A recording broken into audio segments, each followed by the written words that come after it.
Hey everyone, welcome back for another deep dive. We all want to learn, but who has the time to sift through pages and pages of research? That's where we come in. Today, we're tackling how kids learn new words in a foreign language. Especially when it comes to vocabulary, right? What actually works and how does age play into all of this? We'll be digging into some pretty cool research. A study called 12 and 14-year-old school children differentially benefit from sensorimotor and multisensory enriched vocabulary training. It's a mouthful, I know. Yeah, that's a long one. But from what I understand, the researchers looked at whether using pictures or gestures can help kids learn new vocabulary in another language. And the really interesting part is that they looked at if a student's age affects which method pictures or gestures works best. So if you're trying to learn a new language yourself, or maybe you're helping your child, Yeah. does it make more sense to grab some flashcards, or should you be acting things out? Well, this study specifically looked at 12-year-olds and 14-year-olds, and they were all beginners in Spanish. So a good age range right in the middle of Sure. things. Right. And they split them up into 3 groups. One group saw pictures alongside the new Spanish words. Like you said, flashcards. Exactly. The second group, they watched videos of people making gestures, like acting out the meaning of the word. Interesting. And then the third group, they just heard the words and their translations. Kind of the control group. Yeah. So a good mix. Yeah. So what did they find out? Is there a clear winner between pictures and gestures? The first thing they found was that for both ages, learning with pictures or gestures was a lot better than just hearing the words. Adding in that visual element really does help. Okay, so how much better are we talking here? So for the 12-year-olds, using gestures helped them learn about 22% better. Wow, that's a pretty significant jump. Right, and pictures helped them learn about 20% better. Okay, pretty close then. But here's the really interesting part. For the 14-year-olds, gestures gave them an even bigger boost, like 25% better. Really? So even better than the 12-year-olds? Yeah, and pictures only helped them learn about 12% better. So a noticeable difference there between the age groups. Right, and remember, all this improvement was after just a little bit of exposure to the new words. They only saw them 5 times over 3 days. That's pretty amazing. It is. It really highlights the power of those multisensory approaches. But did this new vocabulary stick? I mean, 3 days, 5 exposures, that's not a lot. That's a really good question. So the researchers, they followed up with these students for 6 months. And what they found was that those benefits of learning with either pictures or gestures, they were still there, even without practicing those specific words in their Spanish classes. Wow, that's really impressive. Yeah. So even months later, those little boosts really made a difference in what they remembered. Exactly. And it didn't matter if it was a concrete word like tent or an abstract word like patience. So both pictures and gestures worked well for both types of words. Yeah, they both help the students remember the Spanish words compared to just hearing them, without any visuals. So clearly adding those pictures and gestures made a difference. Absolutely, yeah. But you mentioned something earlier about the age groups.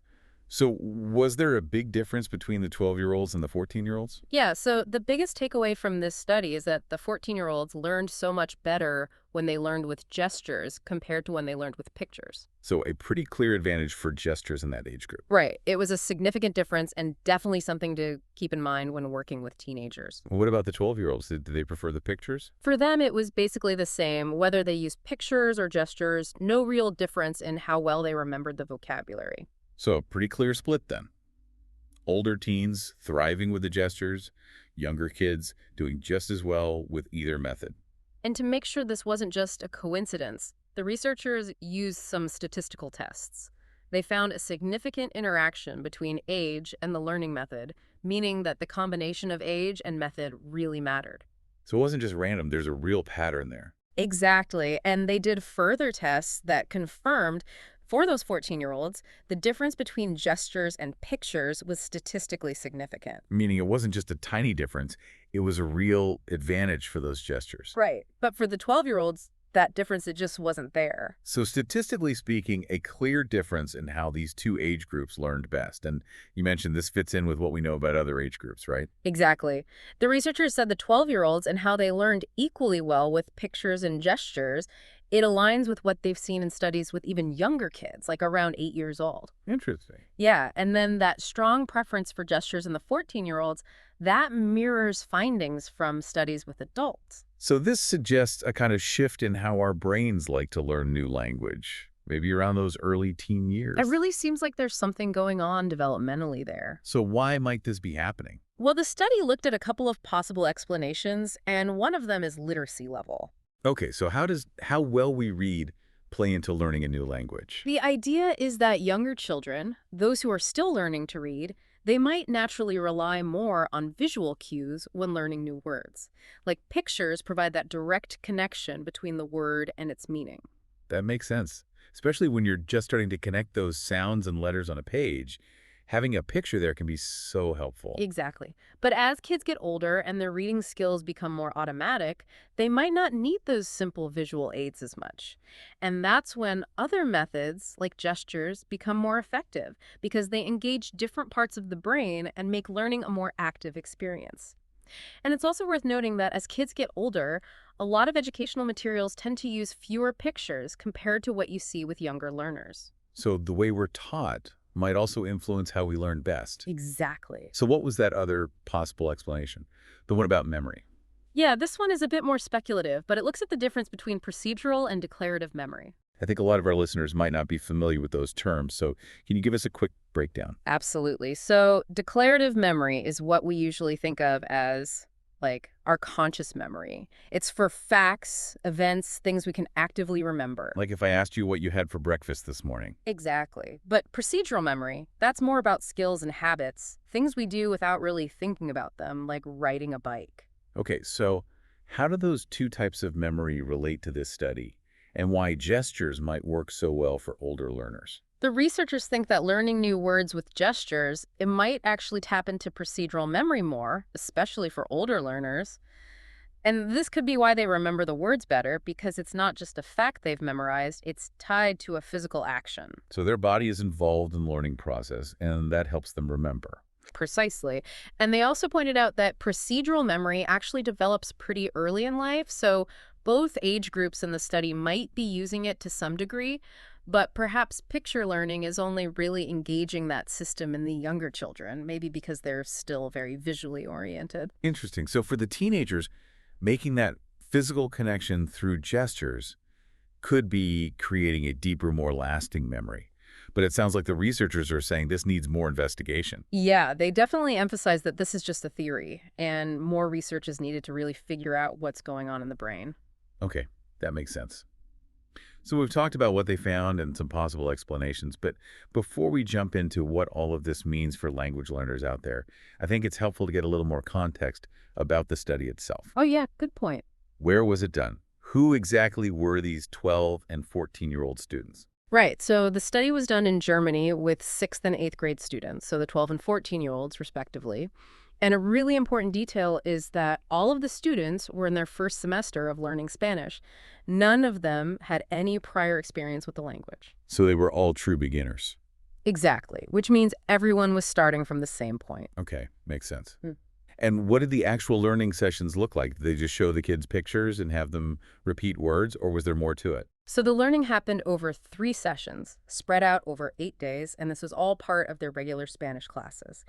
And in all 3 conditions, pictures, gestures, and just hearing the words, the students would hear the Spanish word first, then the German translation, and then the Spanish word again.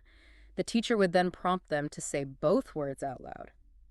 Now, in the picture group, they would also see a simple drawing of the word on a screen for a few seconds. In the gesture group, they watched a short video of someone doing a gesture that matched the meaning of the word, and then they would practice doing the gesture themselves along with the teacher.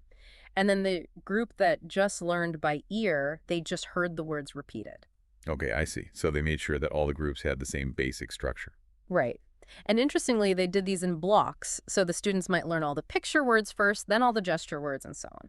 So it was a really controlled way of comparing the different learning methods. Precisely. So how did they test what the students had learned? So they tested them 3 times, 3 days after the learning sessions, then 2 months later, and then finally after 6 months. And they used a couple different methods. One was free recall, where the students just tried to remember as many of the Spanish-German word pairs as they could. And then they also did some translation tests where they had to translate from German to Spanish and from Spanish to German. Since they were beginners, all the tests were verbal, just speaking, because their Spanish writing skills weren't quite there yet. Okay, makes sense. So they really tried to get a good idea of how much vocabulary they'd learned and how well they retained it over time. Exactly. And they also made sure that the testing was as accurate and unbiased as possible. Yeah. Yes, absolutely. The people giving the tests were native German speakers who were training to be teachers, and they didn't know which learning method had been used for which words. And they also weren't told about the specific pictures or gestures used. The tests were all recorded, and then two independent raters scored them.